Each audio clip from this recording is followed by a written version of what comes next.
Hello, everyone. My name is Tamara Grantham. I'm a fantasy author, and you're listening to the Unfreaking Believable podcast.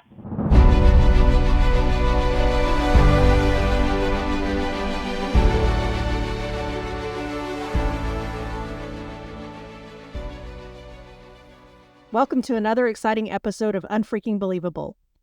We invite you to pull up a chair, relax, and join in for the next 30 minutes or so as we bring you guests who will share with you the moments that made a difference in their lives.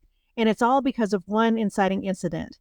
We believe that life is infinitely stranger than fiction, stranger than anything the mind can invent. You might even say, it's unfreaking believable. Welcome to the podcast, everyone. We're your hosts. I'm Jen. I'm Jenny. And I'm Betsy. How's everyone doing today? Excited to be back together. I know, it's been a day or two, hasn't it? Yes, and I've missed you guys. We have a lot to talk about because you guys just got back from WriterCon. Can't wait to hear all about it. And I'll tell you what, WriterCon was really terrific this year. I gotta throw all the congrats and kudos to the organizers, Bill, Renee, Laura. Amazing work this year and amazing guests. Met a whole bunch of really fun new people, and we're going to meet one of them later today, so I'm super excited about that. Yeah. All right. Should we give a little announcement about what happened to the three of us, even though I wasn't there? Yes, we should. Yeah. Because I think this will be our first official announcement that we have mentioned the three of us are working on a project together, and it's called Ghosts and Gumbo, which is book 1 in our Thursday Night Coven series. And we took first place in unpublished fiction. Yep. Fantastic. I was like thrilled to pieces. We were so excited. For sure. Yep. And for those of you who were not at WriterCon and therefore have no idea about Ghosts and Gumbo, it will be a Gen X cozy paranormal mystery story. It will be set in New Orleans. It is set in New Orleans. And think of it as Murder, She Wrote meets The Ghost Whisperer. But I think what's going to be really unique about it is we each have a character. So we are collaborating on the book and writing it together, but we each have our own character. That's true. And we also need to give a shout out to Betsy because Betsy took first place at WriterCon in published fiction for The King's Ransom. I am so excited about that. Woo-hoo! Totally blew my mind. Thank you. Awesome. Thank you. Awesome. Yep. So we are so proud. This was a big deal, both in published and unpublished fiction. There were over 200 entries in each category. So we're super proud of Betsy and super proud of Ghosts and Gumbo. And now we really just need to finish it so we can share it with you guys. Yeah. I've already had people asking me, when can I read it? When can I read it? I'm like, we got to write it first. We got to finish it. Well, it's so funny you should mention that, Betsy, because we came to the conclusion that it would be really a fun idea to take the part that we submitted to WriterCon and make an audio of that chapter and put it on our Patreon for our Patreon members. Yep. That's a great idea. We should do that. It is a great idea. So for those of you who are Patreon subscribers, look for that coming up. And if you are not yet a Patreon subscriber, we'll give you more information about that later, but we're not going to pitch that right now. We have bigger things to do. Yes, you have a word of the day, I believe. A really big word of the day. Yes, indeed. Ooh. Yeah, I'm scared of this one. This one is a little frightening. Yes. So the word of the day today is rostrophiliopustrosity. Rostrophiliopustrosity. Yeah, if you can't say it, how am I going to get it out? It is a tongue twister. All right, I'm going to do it slow. Rostrophiliopustrosity. Rastafarian putrosity. I'm not even going to try it. Postogram. Anyway. So what does it mean? It means, and this is what I love about it. I mean, obviously it's a tongue twister, and you know I do love the tongue twisters. But yes, you do. Is a spontaneous combustion of creative energy that is immediately followed by action in order to manifest that and bring something into existence. Oh, we need a little of that. Yep, I like it. Yep. I like it a lot. lot. And so we need a little bit of rostrophiliopustrosity in order to get Ghost and Gumbo finished. Well, Yes. that, and we need everybody to stay healthy and sit their butts down in the chair and actually write. It's been just absolute Yeah. madness since we got back from WriterCon. I haven't had Absolutely. time to do anything except work and work and work. So, yeah. But you know what Jenny's had time to do? Jenny's had time to come up with some fun facts for us. So Yes, lay 'em she on has. I us, Jenny. have. Let's All hear 'em. right, here we go. I got 3 quick fun facts for us today. And the first one is no one born after 1935 has ever stepped foot on the moon. And the last time somebody actually did step foot on the moon was December 19th, 1972. So almost 53 years ago since somebody has stepped foot on the moon. Yeah, there are audience members out there who weren't even born in 1972. You know what some of the younger generations are calling us Gen Xers? What? That we're from, or they say where we're from. We're from the late 1900s of what they've been saying. Aw, They can I suck don't a like lemon. that. That's not nice. They can suck a lemon. I was born in So 72. true story. My great grandfather came to Oklahoma in a covered wagon before statehood, Wow. and I sat on his lap while he watched the moon landing. Wow. Holy cow. So yeah, there's a 2-generation separation between us. Yeah, wow. Crazy, isn't it? Okay, you got another fun fact. Yes, I do. All right. So even though there are 365 days in the year, if you're in a room with 23 people, there's a 50% chance 2 of you share the same birthday, and it's called the birthday paradox. That's odd. And you know, I did a lot of research on that one because I'm like, that doesn't seem right. There's so can't be many right. days of the year. But yeah, everything I come up with on the birthday paradox, it stuck with that. You know, I can testify to that because my birthday, as everyone in our audience knows, I was a teacher for 30 years. And one year I had 5 students with my same birthday. Wow. We formed a little club, and on our birthday that year, I have a button maker, and if you were at WriterCon, you might know that because I made little buttons for the podcast that were available. But I made little buttons for everybody that said 1216 on them, and that's all it said. It didn't say anything about. And it's my it just husband's literally- birthday too. I know, it's crazy. And my sister-in-law. And Beethoven's. And it was also the Boston Tea Party. So all kinds of good things happened on December 16th. All right, last fun Right fact, on. go. All right, last fun fact. In 1900, 40% of the vehicles on the road were powered by steam, 22% were powered by petrol, and the remaining 38% were electric-powered vehicles. How did that work? Right? It was a lot when I was reading into it on the electric one, so maybe on another episode I'll get into it a little deeper because I don't have all my cliff notes there on that one. Yeah, I'm interested to hear more about that. So it's possible that they were technically electric, but they were like gas-powered generators. I used to have a BMW i3, and that's how its engine worked. It was technically an electric engine, Yeah. but it could be used as a gas generator. When you ran out of electric, you could put gas in it, and then it would use an electric generator that Still used needed gas. the internal combustion. Correct. Yep. Correct. That's I my want to guess. know how low. many of them were horse-powered. Because like I said, grandfather came to Oklahoma in a covered wagon in 1901. That was a horse. That was horse powered. That's right. Exactly. That's right. The real thing. Yeah. All right. Well, those are some great fun facts, but are we ready to get this show on the road? Heck yeah, we are. Yes. All right. Very good. Okay. So this week is my pick. So I get to introduce our guest. Tamara Grantham is the award-winning author of more than a dozen books and novellas, including the Olive Kennedy Fairy World MD series, the Shine novellas, and the Twisted Ever After trilogy. Dream Thief, the first book of her Fairy World series, won first place for fantasy in INDIEFABS books. I don't even know how to say that. Indie IndieFabs books. Thank you. Too many acronyms for me. I don't do acronyms well. It won Book of the Year and the Roan Award for Best New Adult Romance, and it's the #1 bestseller on Amazon with over 200 5-star reviews. And Tamara's book, Don't Blame the Chosen One, won first place at WriterCon for children's books over the Labor Day weekend. So if you would, join me in welcoming our guest, Tamara Grantham. Hello. Woo-hoo! Tamara. Hey. Crowd goes wild. I need to update that bio. Dream Thief has over 1,300 5-star Oh, reviews yay! now. That's So fantastic. What? That is Yeah, amazing. I took that right off of yeah, Amazon. So yeah, go back up there and yeah. give Okay, us some on new data. Amazon, that's where I need to Yeah, you go. got All some new right. awards to add to that because you won a couple others since then, I'm sure. Yeah, I do.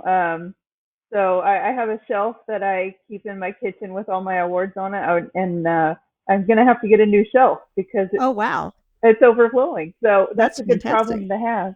It That is is a a good problem wonderful to have. problem. Yeah. hmm And congrats on winning your award this weekend. And I'm so glad. I'm so glad it won something. I feel like every time I win an award, I'm like so shocked and so surprised. And I guess I need to stop being that way. But I'm like, oh my goodness, I can't believe I won. I say that every time. And Right? it's like that's the first one I've actually won where they did like a presentation. So I've done like the book fest hmm where they do an announcement online, but it's not like being there like it was like the Yeah. Academy Awards or the Yeah. Oscars because they read off the finalists and I knew I was a finalist going into it. And I was like, okay, I'm sure that was just, I got lucky. They needed somebody up there, so I got picked, and it won't win. And then we won for Ghosts and Gumbo. That was the first one they announced. And it was like, oh my gosh, we won. And Jen and I are sitting there holding hands, just freaking out. And we had to go get our pictures done. And I had barely gotten back into my seat when they announced the winner for the book finalist for my category. And I don't remember anything before or after that. I don't remember if you won It's a before me. blur. I don't remember if you won after me. I remember hearing your name, but Yeah. we've And it known was each other really for a cool long because time. we got to go take pictures and, Mhm. it was Yep. that was a Yeah. really cool experience. And it was a classy event because there were cupcakes. Right. And cookies. And they had, what did you call it again, Betsy? That step, walk, and repeat, because they didn't have that Step and last year. repeat. Yeah, it's a step and repeat. Yeah, step and It's like when you repeat. go to the Academy Awards, you stop to get your Yes. pictures. You take a step, Yeah. you smile, you repeat, step and Yep. repeat. Yeah. I So love that was they really had cool. that this year. So, because it'll obviously be there next year now, too. Right. Mhm. Yeah. So, Tamara, tell us a little bit about what got you into writing and why you wanted to be a writer and why you wanted to write fantasy and everything Mhm. else that you write. So when I was a kid, I think I was about 11 when my mom read The Lion, the Witch, and the Wardrobe to us. And before that, I just didn't think fantasy was cool. It was like, it just wasn't really the in thing in the 80s. You're kind of a nerd if you like fantasy. But when my mom read that to us, I was hooked. And after that, I was just everything fantasy. It was just my favorite genre to read because it transported me. Like I felt like I was the one walking through the wardrobe, And so it's just this idea that there's more out there than what we can see and hear and experience in our own life and in our own world, and it just kind of opened my imagination to what else is out there. So I read, all the Narnia Chronicles. I read the Prydain Chronicles by Lloyd Alexander, Lord of the Rings, all the fantasy books that were available in the 80s and 90s. And then when Harry Potter came out, I loved those. And I'm still a huge Harry Potter fan. I still reread those. And so that's kind of what got me started and to liking to read fantasy. And I did try to write fantasy when I was a teenager, and I would have like a certain scene in my head, and I would sit down to write this book without an outline or anything. I was just going to write a book. For example, I had a lady standing on a cliff reaching out and a dragon flying up to her, and that's the scene I wanted in my book. And I would sit down, and this girl, lady, whatever, she'd start out at an orphanage. The wizard would come find her to take her on the quest. They would end up going to an inn, to a beach, to a forest, but I never could get her to the mountain to be on the cliff where a dragon is flying up to her. And I'd probably get 5 or 6 chapters in and then just give up. And like my passion for that story would just burn out because I couldn't get my characters where they needed to be. So later in life, fast forward many years later, I'm married. I have 3 little kids. My husband's doing a surgical residency, and I'm home alone with the kids most of the day and just kind of losing my mind, basically. I just needed a creative outlet. I was changing a lot of diapers and dishes and laundry. I just needed something for me. And that's when I decided I needed to start writing. So I did. I sat down and I wrote my first book, and that was in 2010. And after that, I wrote another book and another book. Finally, my fourth book was accepted for publication through Clean King Publishing. So the whole publishing process is another journey, but that's basically my journey into Right. how I got started writing. So, Tamara, let me ask you, because, with a house full of kids and at least one dog that I know of, how is it that you managed to be so prolific? You know, I don't know if I have a great answer to that question. I feel like I've always just had this passion for writing and this passion for storytelling, and it's kind of hard to explain, but it's just when I started writing, that's when I just felt like I found myself. And now if I don't write, I feel like I'm a little bit lost. And so I've made it a goal to write every day, or at least every weekday. I don't usually write on the weekends. I do need a little bit of a break. But I made a goal to write every day, and I have usually a set time. I'm flexible. If stuff comes up, I'm not going to freak out about it. But I do try to write 1,000 words a day, and it's harder during the summer because I do have 5 children now, and a lot of pets, 6 pets, 3 cats, 3 dogs. So Wow. That's a lot more than just the one dog that I knew about. That's a lot of animals. yeah, That's yeah. arguably a zoo. What Oh, is yeah. the age ranges of your children? My youngest is 9 and my oldest is 19. Right on. So I've Sweet. got my oldest is in Guatemala for a mission, and then the rest are all at home. So it's easier in the school season. Summertime is a little more challenging when all my kids are home, and it's also easier now that they're a little bit older.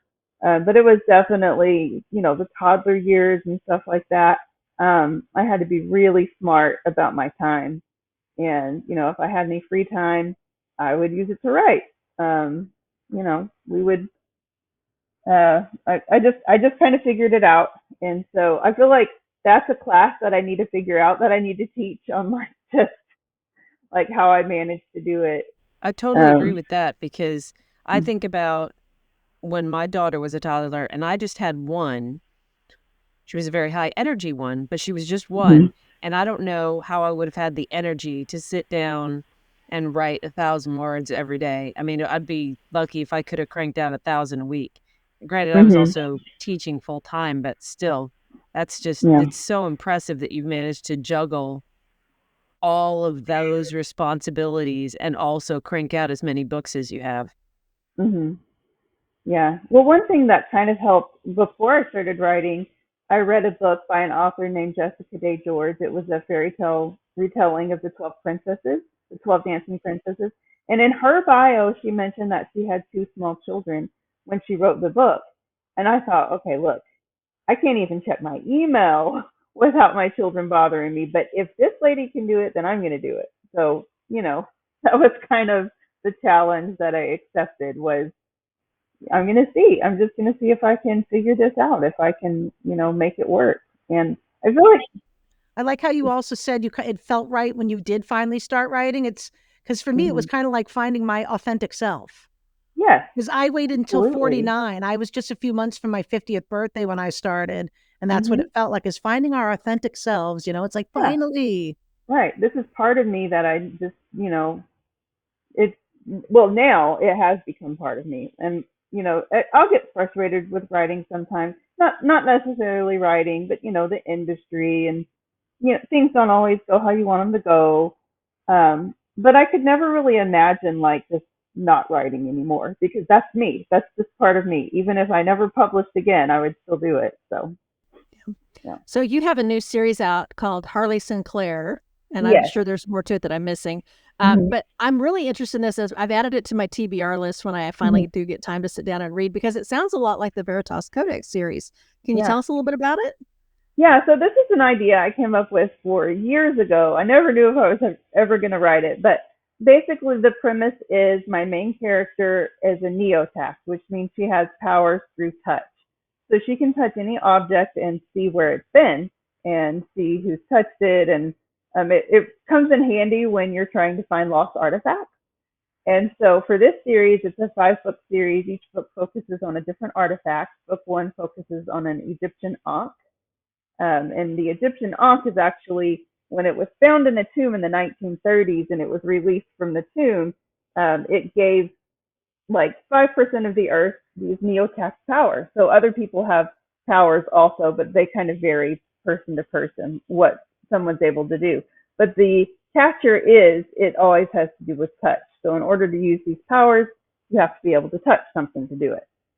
So in book 1, she's employed by San Antonio's wealthiest businessman, Darius Grayson. He's a shrewd, not particularly lawful guy, but he wants this ankh, and she has to try to find it.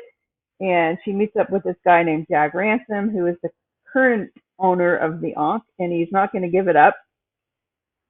So she has to sneak into his apartment and touch him in order to get the location from his mind, which is completely illegal, but it leads to some really great chemistry between the two characters, and then they end up having to work together to try to find the ankh, which has been stolen. So it's modern day kind of urban fantasy feel is what I was going for. And each book, like I said, there's a different artifact, and the book titles are all puns on Indiana Jones. So the first one is Raiders of the Lost Ankh. I love that so much. The next one, yeah. That's awesome. Yeah, so I'm working on book 4 currently. I'm about halfway through, and it's just been so much fun to write. Like, these characters, I think they just kind of, I think when you create characters who have good chemistry with each other and good banter back and forth, it just makes the book so much more fun. And like, yeah, I've got the plot mapped out and things like that, but it's really fun to just put the two characters in a room and see what's going to happen. And you have a lot of strong female leads in your books. That's kind of a signature for you. Right. Yeah, I did the same for my Olive Kennedy book. It was kind of the same idea. She's a female therapist, and she helps people who go to fairy world and come back and they've lost all their memories. And that is definitely something I wanted to include, was strong female characters who weren't necessarily physically strong, but they have their own talent, and they're good at what they do. Like Olive Kennedy, she is good at what she does, and Harley Sinclair, if you ask her to find an artifact, you better be careful because she's going to find it. So that is definitely something I wanted to bring out, that you can have strong female characters and they don't necessarily have to be physically strong. Personally, I'm not that physically strong, and it kind of bothers me in books and movies sometimes when you have the 90-pound chick beating up the 300-pound security guard. I mean, that's fine. It's just, for me, I feel like women are really strong at other things than just being physically strong, and I wanted to bring those things out in the book. Right on. Mm-hmm. I have your Never Call Me Vampire on my TBR. That one I'm waiting to read. You want to tell us a little bit about that series? Are there 2 or 3 right now out in that? There's 2 in that one. So that one was a really fun one, because I had this idea to write a vampire book, and some people say, "Oh, I don't like vampires. I don't like the idea of vampires." And I'm like, okay, well, this one is different. This vampire, he himself does not believe that he is a vampire, although he does have to have blood, ingest blood to live, and that's the only way he can survive. He's very famous, so unlike other vampire books where the vampires live in shadows and people don't know that they're real, this vampire is very famous, and he lives in a converted insane asylum. Of course he does. Which is haunted, yes. Naturally. And he's being given blood transfusions to survive. He's been alive for over 200 years, so he has a really cool backstory. He lives in Romania, and I tried to make him seem as vampire-like as possible, but I also gave clues as to what he really is, which you don't find out until the end of the book. Ooh, but the premise of the book is there's a girl who is looking for a cure for the virus, and she ends up going to the same facility where he is. most people well, actually, all the people who get the vampire virus die, pretty early on. And he's the only one who has survived. So obviously there's some kind of cure in his DNA or in his blood, and she's trying to find out what it is so that she can survive. Right so on. there's a chemistry between those two characters, and they kind of it's kind of an enemies to lovers at first, because she's resentful of him, and because she thinks he has the cure and isn't giving it to anybody, which is kind of true, not exactly true, but he's just one of those people who is looking out for number one, and after living for so long, he's a little put out with the human race, and he's seen all the bad things. Yeah, I've read it. It is fantastic. So, Jenny, you thank need to move you. that up on your list. It's really good. Definitely. But Tamara, why don't you go ahead and share with our listeners why we brought you on the show? Tell us your unfreaking believable story. Yes, that is why I'm really excited to be here. Not that I don't love my books and writing, because I really do. But this is a story I have not told anyone except for my mom and dad and husband. Yeah. And I can't believe I have known you for 10 years at least, and you've never told me this story. No. So no. let's hear it. So honestly, it took me a while to really process it. I'm talking 30 years for me to really process it. Because when I was 14, this was in the mid-90s, I'm living in Texas.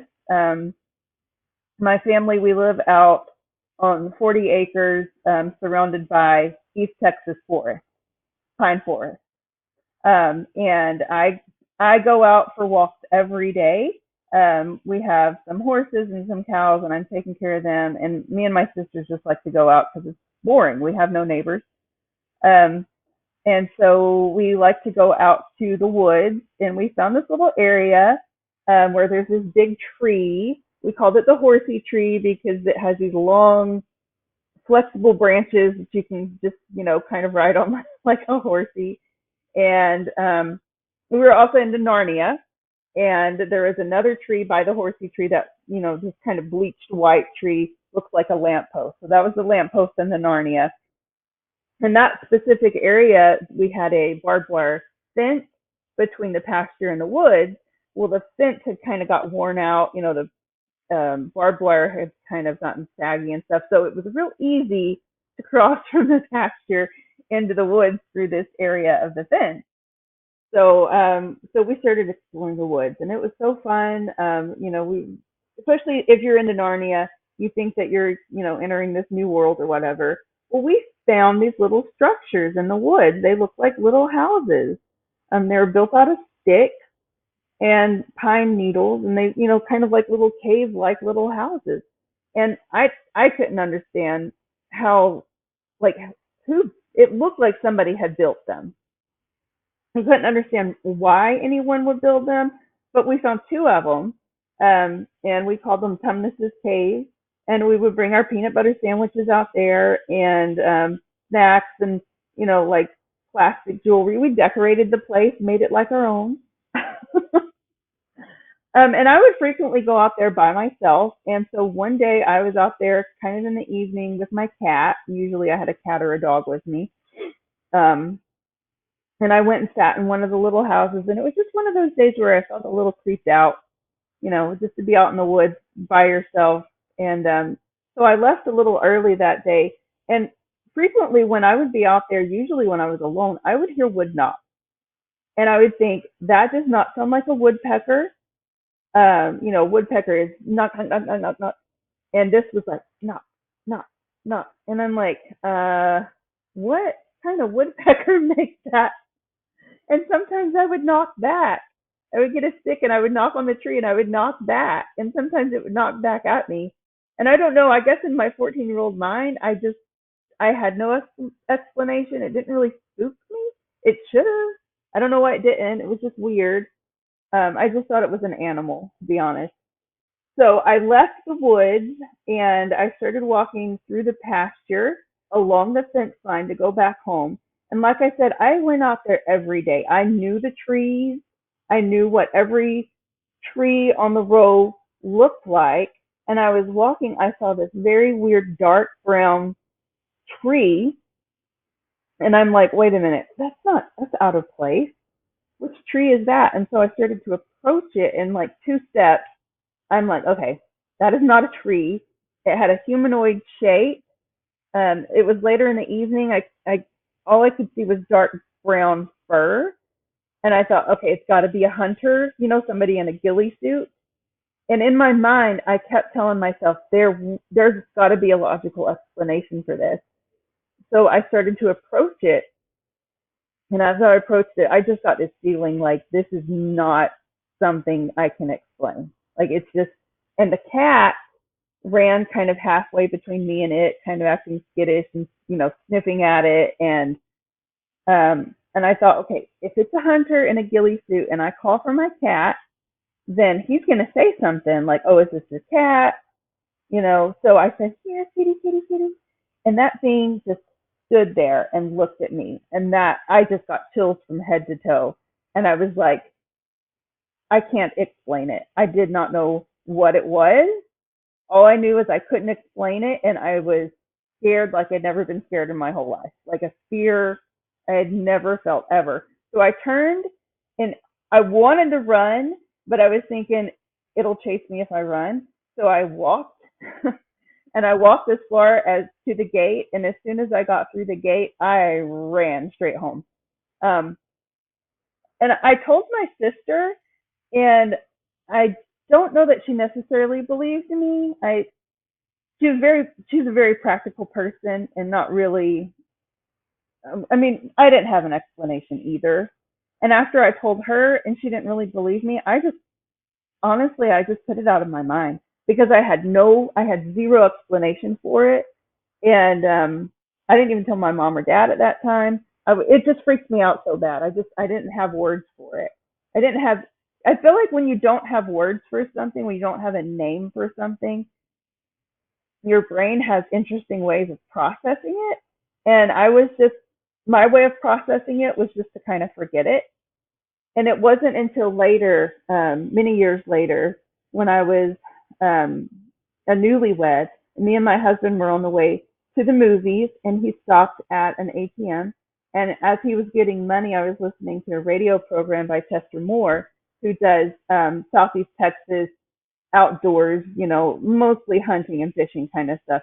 But on this night, he was talking about how people in Texas, especially East Texas, have seen juvenile Bigfoot and describing what they look like.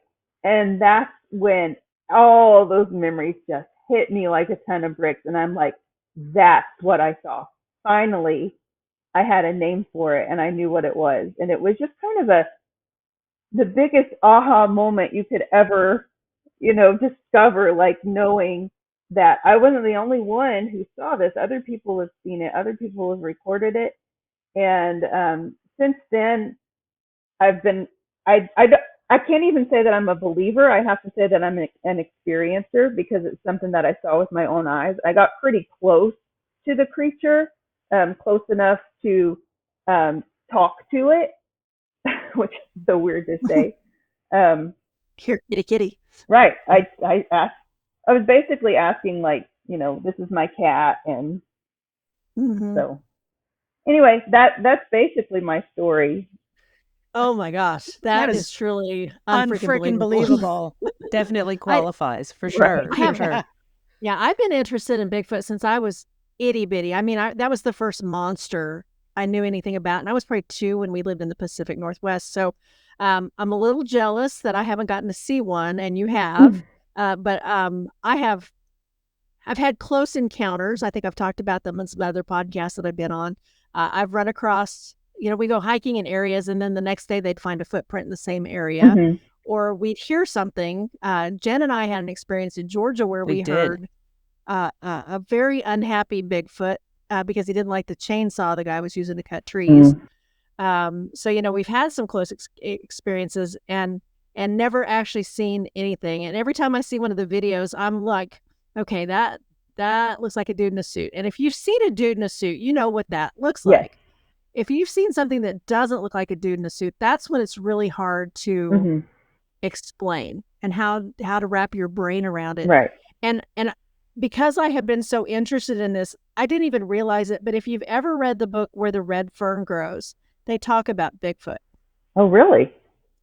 Yes. Wow. There's a line where they're getting ready to go on the big hunt at the end of the kind of near the end of the book, and he's loading the wagon, and everybody's kind of jumpy about going on this trip, and he says something about, I'd never seen anybody so jumpy since the mule got scared by the booger.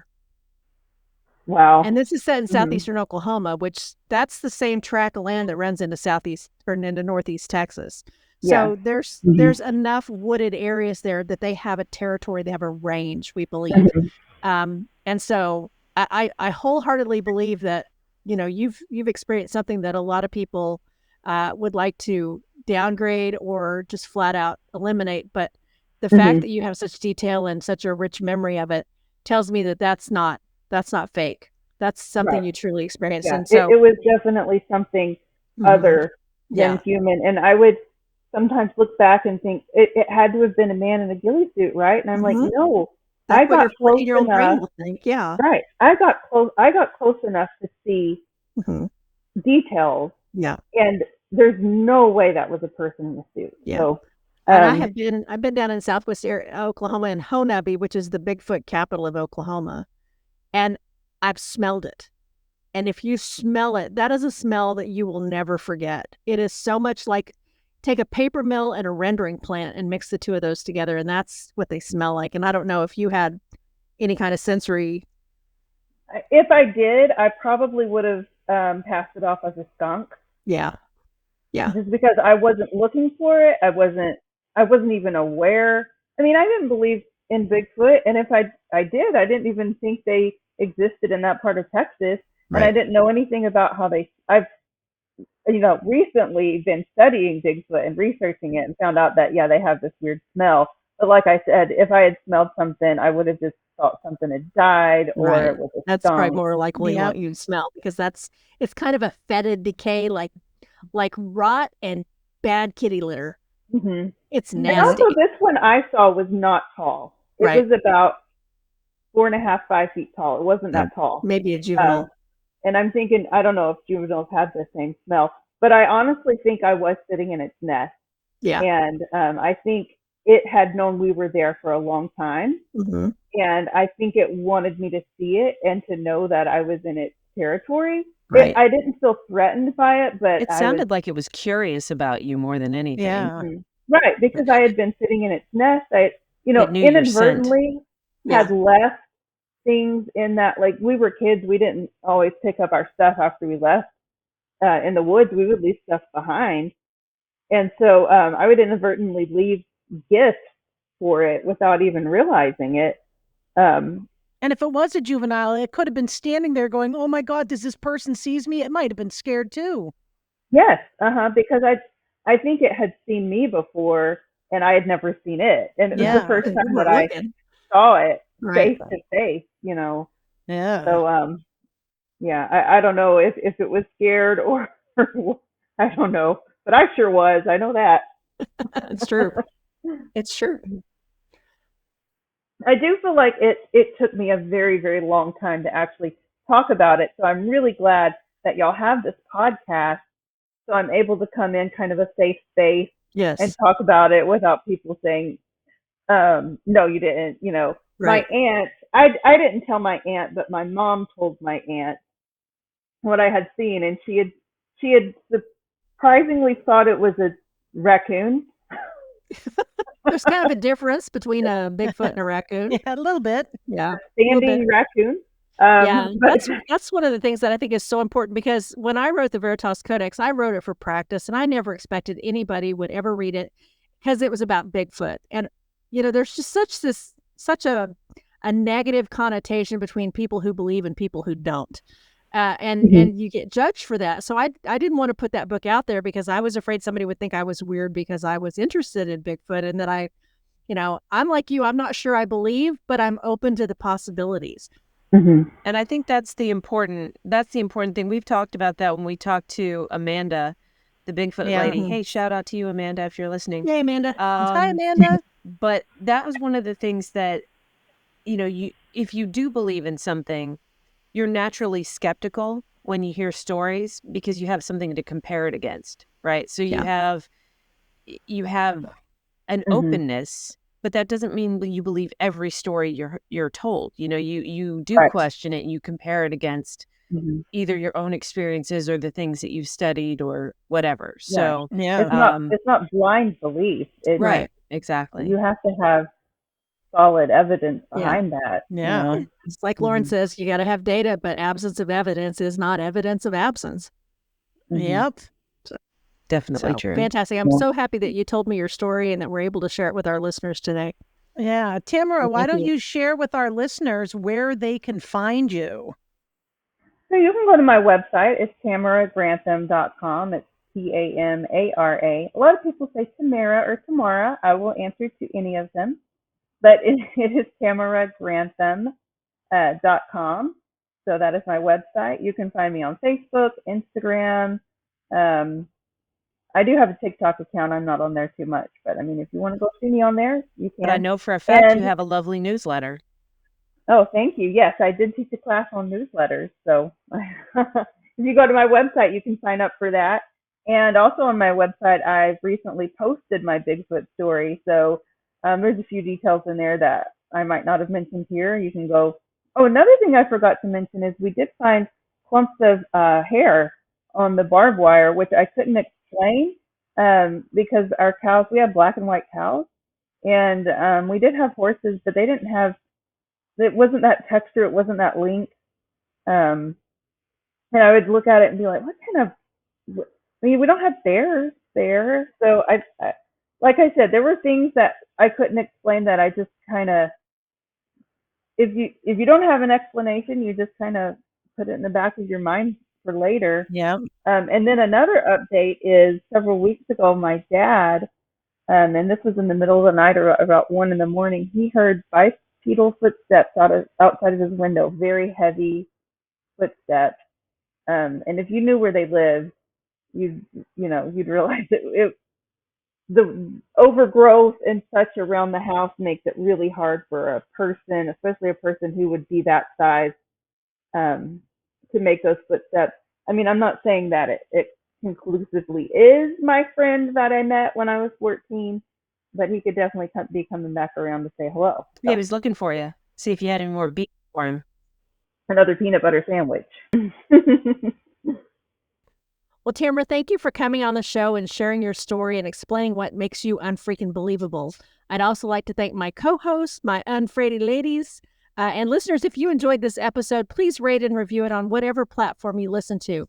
You can find us on Apple, Spotify, Amazon Music, and Audible. You can join our Unfreaking Believable Facebook group and follow us on TikTok and Instagram. Our Facebook group now has over 500 members, so yay for that big milestone.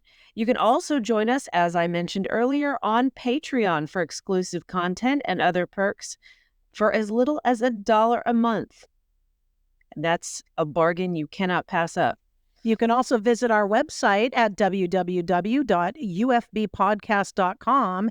And if you have an unfreaking believable story, reach out to us at ufbpodcast@gmail.com because we'd like to hear your story too.